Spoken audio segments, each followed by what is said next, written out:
বাচ্য।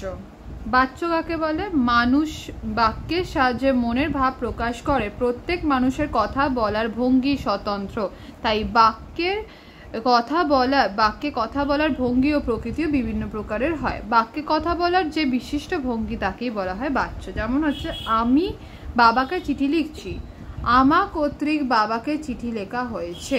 মানে হচ্ছে যে কথাটা আমি খুব সিম্পল ভাবে বলছি সেটাকে ঘুরিয়ে বলা যায়। যেমন ধরো এক্সাম্পল, আমি পড়ছি, আমার দ্বারা পড়া হচ্ছে। তো দ্বারা, দিয়া, কর্তৃ এইগুলো যখন ইউজ হচ্ছে, দ্বারা, দিয়া আর কর্তৃ এগুলো যখন ইউজ হচ্ছে তখন তোর হয়ে যাচ্ছে আমাদের বাচ্য। যেমন হচ্ছে এখানে বাচ্যের 4টে প্রকারভেদ আছে। যেমন হচ্ছে কর্তৃবাচ্য, কর্মবাচ্য, ভাববাচ্য আর কর্তৃবাচ্য। ঠিক আছে? কর্তৃবাচ্য, যে বাক্যে কর্তাই ক্রিয়ার কার্য সম্পন্ন করে তাকে কর্তৃবাচ্য বলে। তাহলে বাচ্য কত রকমের আছে? ফার্স্ট হচ্ছে কর্তৃবাচ্য।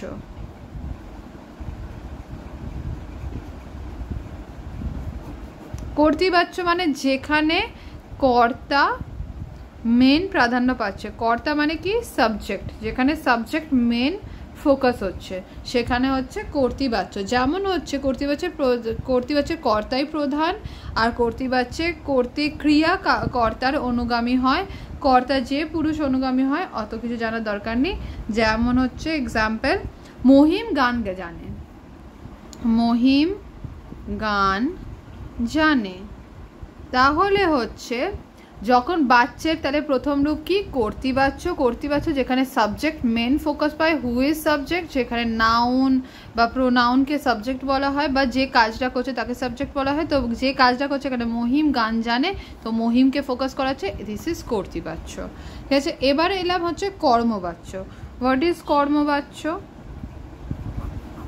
কর্মবাচ্য হলো যে বাক্যে কর্মই মুখ্য রূপের প্রতীয়মান হয় তাকে কর্মবাচ্য বলে। কর্মবাচ্য কর্মই বাক্যকে প্রকাশ করে, যেখানে কর্তা অপেক্ষা কর্মের সঙ্গে ক্রিয়ার ঘটনার প্রধান যোগ কল্পনা করা যায়। এত কিছু জেনে লাভ নেই। যেমন হচ্ছে রবীন্দ্রনাথ কর্তৃক গীতাঞ্জলি রচিত হয়েছে।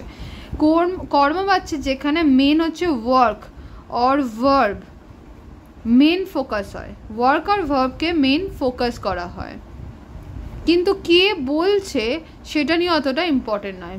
যে কাজটা করছে, ধর ফর এক্সাম্পল আমি বললাম যে রাহুল প্রচণ্ড খেলাধুলা করতে ভালোবাসে, তো রাহুল খুব ভালো ছিল।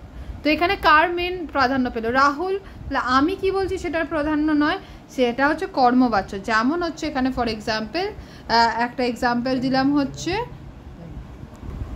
যেমন হচ্ছে কর্মবাচ্যর মধ্যে তার দ্বারা এই কাজ হবে না, মানে কেউ যখন সাবজেক্টে ফোকাস না করে কাজটাতে ফোকাস করছে, মানে যে কাজটা সে করছে সেটা হবে না বলছে, বা সেই জায়গাতে ফোকাস হচ্ছে, তখন তাকে কর্মবাচ্য বলে। মানে হচ্ছে তার ওয়ার্ক, তার ভার্ব, তার কি কি করছে সে কর্মতে, সেটার ওপর ফোকাস করছে, রাদার সেই পার্সেন্টের ওপর ফোকাস হচ্ছে, তাই জন্য এটাকে কর্মবাচ্য বলে। এবার কর্মবাচ্যে সাধারণ প্রচুর বৈশিষ্ট্য আছে, এখানে অনেকগুলো লেখা আছে, এত ডিটেলসে আমরা যাব না, কিন্তু আমরা কিভাবে ট্রান্সফর্মটা করতে হয় সেটা না জানলে পুরোটাই পড়াটা আমাদের বেকার হয়ে যাবে। তারপরে এলো হচ্ছে ভাববাচ্য। যেমন আমি আগে একটা বলে দিই কর্মবাচ্যে, আমি ধরো এই যে লেখাটা লিখলাম, আমি চিঠি পেয়েছি।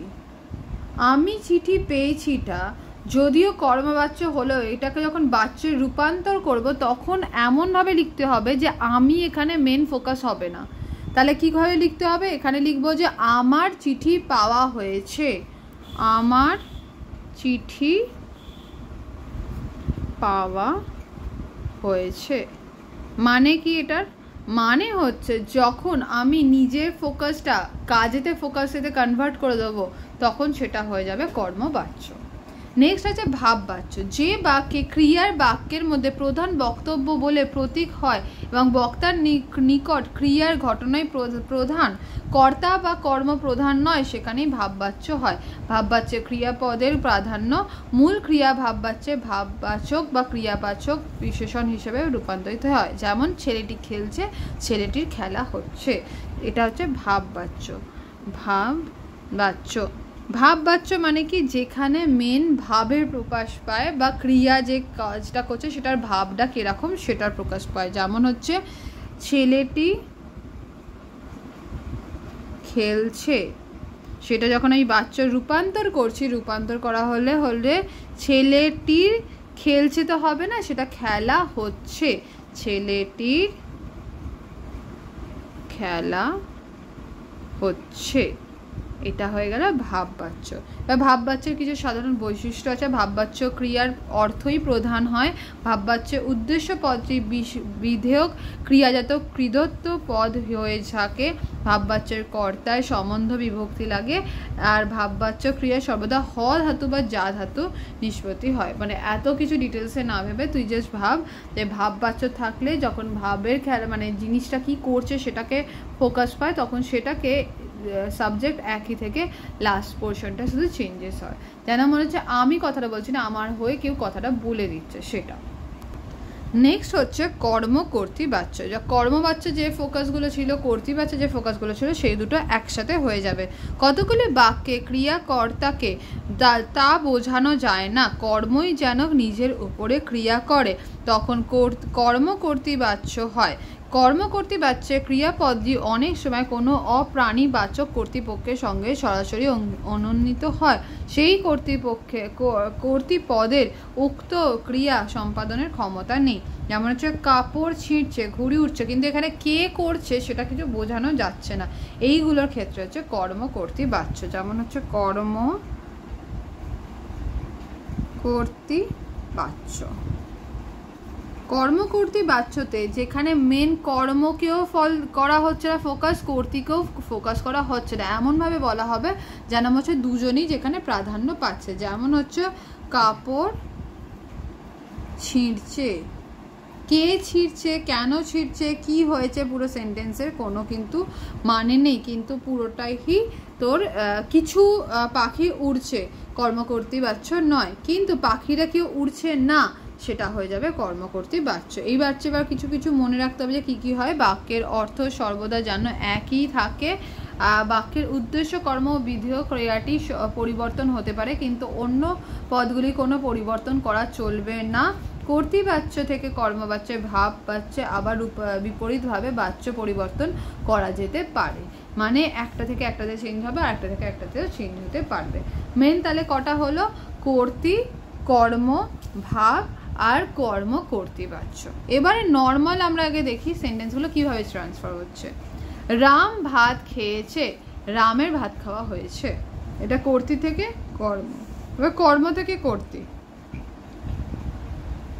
তাকেই সরাসরি নম্বর পুড়িয়ে দিতে হয়, এটা দরকার নেই। শক্ত সেন্টেন্স আছে যেগুলো ইজি সেন্টেন্স আছে, যেগুলো বোঝাতে ইজি হবে। যেমন হচ্ছে নৌকা স্রোতে ভাসিয়া যায়, দেখ এখানে কোনো কিন্তু কেউ নেই, সেটা কর্তৃবাচ্য যে স্রোত নৌকাটিকে ভাসিয়া লইয়া যায়। ঠিক আছে। নেক্সট হচ্ছে কর্তৃবাচ্য থেকে ভাববাচ্য রূপান্তর। মানে হচ্ছে ভীম এলেন, ভীমের আশা হলো। ভেরি ইজি সেন্টেন্সগুলো বলছে, ভীম এলো, ভীমের আশা হলো। ভাববাচ্য থেকে কর্তৃবাচ্য, এখানে সব পাওয়া যায়, এখানে সব পাবেন বা পাবি বা পাবে, যে কোনো একটা, এখানে সব পাবি আর এখানে সব পাওয়া যায়। ধর তোকে কোনো দোকানদারের কাছে তুই গেলি, তখন দোকানদার বলবে এখানে সব পাওয়া যায়, কিন্তু তুই কাউকে যদি ডাইরেক্ট কোনো লোককে বলিস তাহলে এখানে সব পাবেন আপনি জিনিসপত্র। তো এইভাবে আমরা বাচ্চাকে চেঞ্জেস করি। ঠিক আছে।